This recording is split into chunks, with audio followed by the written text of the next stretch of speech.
আসসালামু আলাইকুম। সকলে কেমন আছেন? কাছে দূরে যে যেখান থেকে দেখছেন, আশা করি সকলে খুব খুব ভালো আছেন। আমরাও আলহামদুলিল্লাহ খুব ভালো আছি। আজকে নতুন একটা ভিডিও নিয়ে আসছি আপনাদের জন্য। আপনারা পুরো ভিডিওটা আমার সাথে দেখতে থাকুন। তো সকাল সকাল আমার হাজব্যান্ড অনেক খাবার নিয়ে আসছিল। উনি কলকাতা থেকে আসার সময় অনেক রাত করে আসেছিল।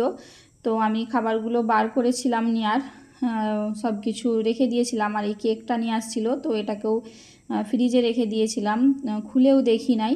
তো সকালবেলা খুলে দেখছিলাম, যেহেতু অনেক রাত করে আসছিল, মেয়ে ঘুমিয়ে পড়েছিল, তো ওর জন্যেই আর খুলি না, সকালে খুলছিলাম। তো সুন্দর এখানে বাটারস্কচের একটা কেক নিয়ে আসছিল। আর কেকটা খেতে তো অনেক মজা ছিল। আর অনেক রকমের শুকনো খাবার উনি নিয়ে আসছিল, টোস্ট, বিস্কুট, লেড়ো, চানাচুর, যেগুলো আমরা খাই প্রতিদিন চায়ের সাথে, তো সেগুলো নিয়ে আসছিল। আর বড় বড় সাইজের আতা নিয়ে আসছিল, দেখুন একদম পাকা পাকা আতা। আর ফলের মধ্যে সবচেয়ে আমার আতা বেশি পছন্দ। আতাটা খেতে খুব ভালো লাগে। আমার তো আতা অনেক পছন্দ। আপনাদের পছন্দ নাকি আমাকে কমেন্টে জানাবেন। আর মানে আতা দেখতে পেলেই আমার হাজব্যান্ড নিয়ে আসে আমার জন্য। আর মেয়ে খাই না, উনিও খায় না, কম খায়, দানা থাকে বলে প্রচুর। আমি একাই খাই ফলটা। তো ওনারা আপেল আরে খাবে, তো আমি আপেল খাই না, ফের আমার আবার আপেল পছন্দ নয়। তো ফল পাকারি সব নিয়ে আসছিলো, সেগুলোই সব বার করে নিয়েছিলাম চিকচিকা দিয়ে। তো একটু ভিডিও করছিলাম আপনাদের সাথে শেয়ার করব বলে। তো কেকটা তো অনেক সুন্দর দেখাচ্ছে, আর খেতেও অনেক মজা ছিল কেকটা। আর এখানে যে টোস্টের একটা বড় প্যাকেট নিয়ে আসছে, উনি হচ্ছে ওই ডিবের টোস্টই নিয়ে আসে, ওই টোস্টটা খেতে অনেক নাকি ভালো লাগে। তো চা দিয়ে খাবে বলে উনি নিয়ে আসে। আর এখন তো হালকা হালকা শীত পড়েছে, তো সকালে এখন প্রায় চাই খাওয়া হয়, খুব কম শরবত খাওয়া হয়। তো আমি সবার জন্য নাস্তা বানিয়ে নিচ্ছিলাম। আমি ঝিরিঝিরি করে আলু কেটে আলু ভাজা করছিলাম এখানে। লঙ্কা, কাঁচা লঙ্কা, পেঁয়াজ দিয়ে আর ঝিরিঝিরি করে আলু ভাজা করে নিয়েছিলাম, একটু গোটা জিরে দিয়ে। তো গরম গরম আলু ভাজা করে নিয়েছি। আর পরোটা বানাবো বলে আটাটা মেখে নিয়েছিলাম, আটা ময়দা পাইল করে মেখে সেটাকে ছেনে রেখেছিলাম আধা ঘন্টা আগে। তো সেটাকেই আমি গরম গরম বানিয়ে দেব, যেহেতু যে উঠবে আগে সে খেয়ে নেবে। মেয়ে যদি উঠে মেয়ে আগে খাবে, করে দেব।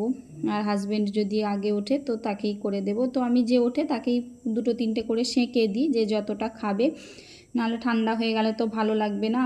তো এখানে প্রথমে মেয়ে উঠেছিল, তো মেয়ের জন্যই সেঁকে দিচ্ছিলাম। যে মেয়েকে বলছিলাম তুমি মুখ হাত ধুয়ে নাও, খেয়ে নাও। তো 8টা সাড়ে 8টা বেজে গিয়েছিল। তো মেয়ে উঠে ওকে আর ও চা খাই না এমনিতে, তো আর শুকনো খাবার কিছু খাই না। তো ভাবলাম যে সব কিছু রেডি করা আছে, তো ওকে পরোটাটা খেতে দিয়ে দিই। তো মেয়ে তো আমার অনেক পরোটা পছন্দ করে, ও ভাত অতটা পছন্দ করে না খেতে। ওকে যদি 3 বেলায় রুটি পরোটা এসব দেওয়া হয়, ওর তো খুব ভালো লাগে খেতে। আর এখানে একটু গরুর মাংসর কষা ছিল, তো সেটাকে একটু ঝোল করে দিয়েছিলাম ওর জন্যে, ও পরোটা দিয়ে খাবে বলে। ওর তো গরুর মাংস হলে আর পরোটা হলে ওর আর কিছু চায় না। তো আলু ভাজাও যেহেতু করেছিলাম, ওকে দিচ্ছিলাম যে একটু তুমি নাও, বলছে হ্যাঁ দাও তাহলে। একটু খেয়েছিল, যেহেতু ঝাল ঝাল করে আলু ভাজাটা বানিয়েছি, সেজন্য ও আর বেশি খায় না। তো এবার একে একে সবাই উঠে পড়ছিল, তো সবাই আমরাও খেয়ে নিচ্ছিলাম বানিয়ে।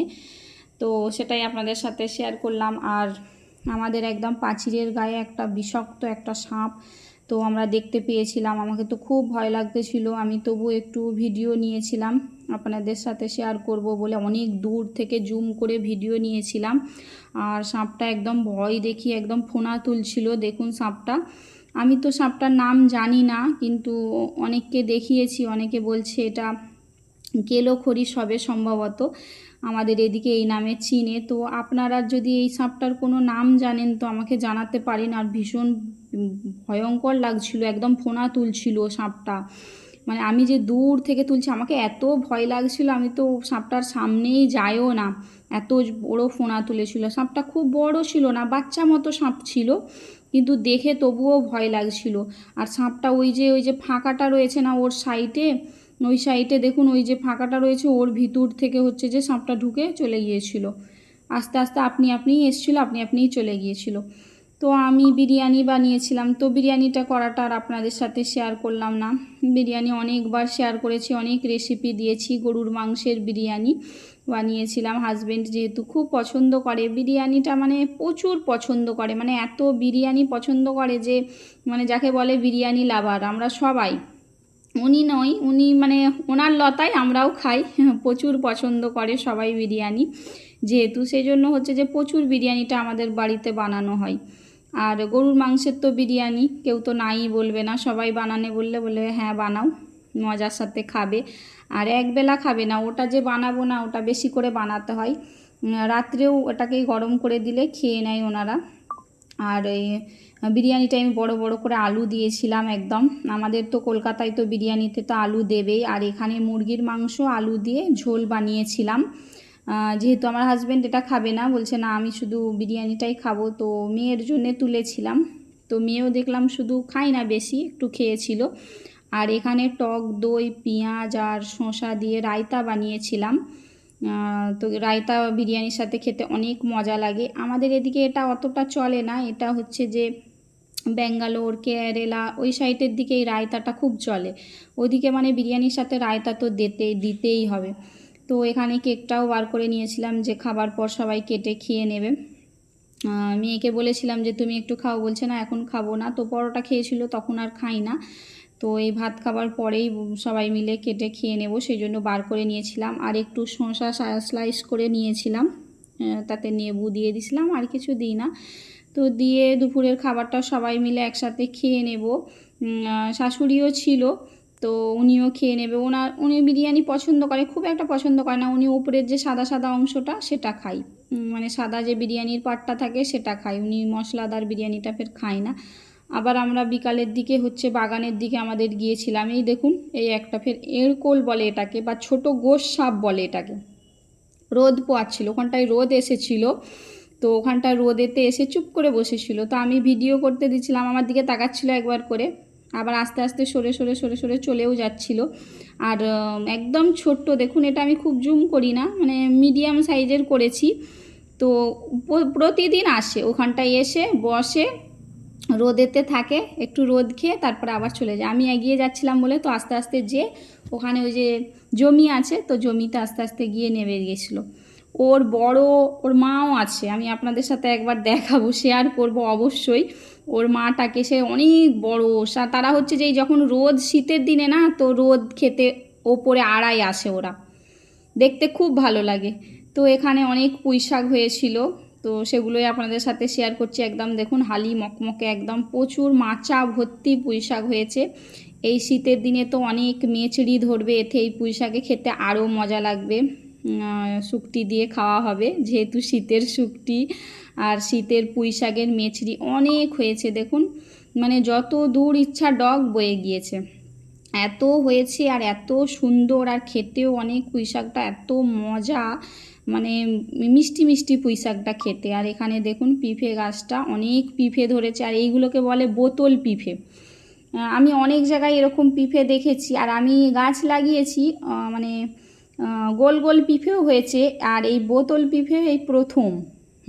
বোতল পিঁপে কখনোই হয় না, এই প্রথম হয়েছে। আর এটা বোতল পিঁপে হয়েছে, আবার ফের ঝুলন পিঁপে হয়েছে, এই পিঁপেগুলো আবার ফের ঝুলে ডগে ডগে। তো দেখতে অনেক ভালো লাগছিল বলে আপনাদের সাথে শেয়ার করলাম, যে দেখাই একটু বাগানটা ঘুরিয়ে, বেশি কিছু দেখাই না, তবু একটু দেখাচ্ছিলাম। পিঁপেগুলো দেখতে অনেক ভালো লাগছিল, আর এই পিঁপেগুলো পাকলে প্রচুর মিষ্টি হবে। আমি এই আমার গাছে যত পিঁপে হয়েছে আমি রেখে দেবো, কাঁচা পিঁপে কম পারবো আমি, এগুলো পাকবে পরে, সেজন্য রেখে দেবো, 1-2 মাস পর সব পেকে যাবে।